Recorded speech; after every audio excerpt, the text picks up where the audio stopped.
Lesbian Space Princess movie is so bad you could show it to the most dedicated lesbians alive and they would walk out of the theater homophobic.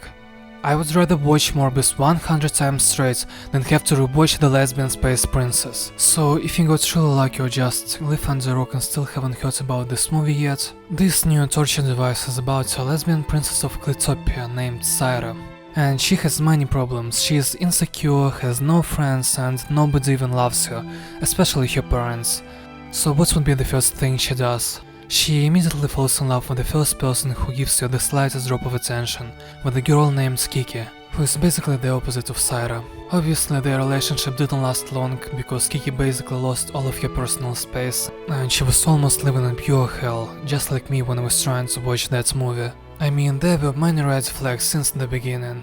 Everything was extremely over-sexualized there. A couple minutes in and you could already see a standalone living, breathing and dancing vagina there, which ironically got more character development there in those few frames than some of the main characters by the end of the movie. Anyways, Kiki dumps Syra and almost immediately after leaving she gets kidnapped. What a terrible luck, but let's focus on the positives. At least she doesn't have to date Syra anymore. She gets kidnapped by the main villains of the movie, the straight white malians. And no, I'm not making this up, they're actually called like that.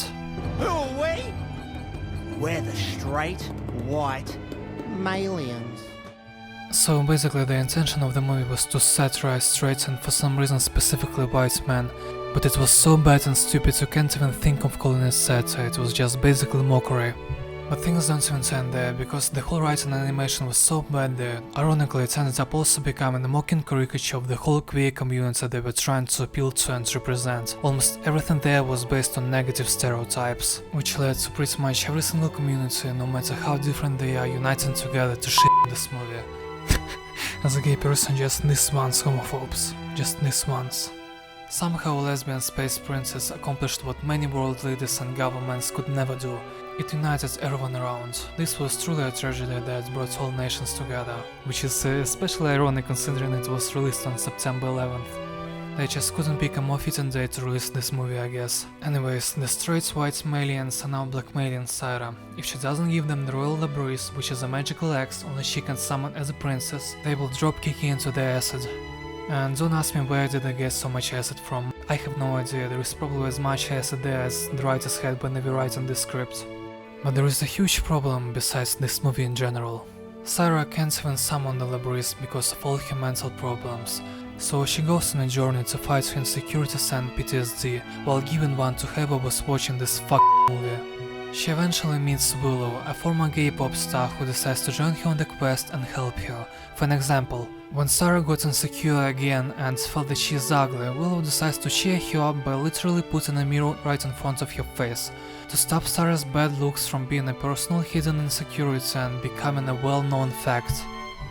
Armed with knowledge, Syra and Willow find a drag queen who drags them up to help Syra enter a representation of her own mind to directly fight her insecurities. It eventually works, making her able to summon the labris from her fucking JJ. I mean, I wasn't even shocked at that point, I already lost all the faith in this movie and humanity in general. But this is where the drama gets crazy. The kidnappers, just like any person watching this movie, will already getting tired of waiting until Syra finally brings them the royal labris. So they give her an ultimatum. If she doesn't arrive soon with her ex, her other ex will finally be dropped into the acid. But even worse than that, now the ex finds out about the new side chick, making Syra push Willow away and forcing her to leave. Basically choosing an abusive ex over a kind, good person who genuinely cares about her. Syra just set her priorities straight. Oh, I'm sorry, she said I'm lesbian.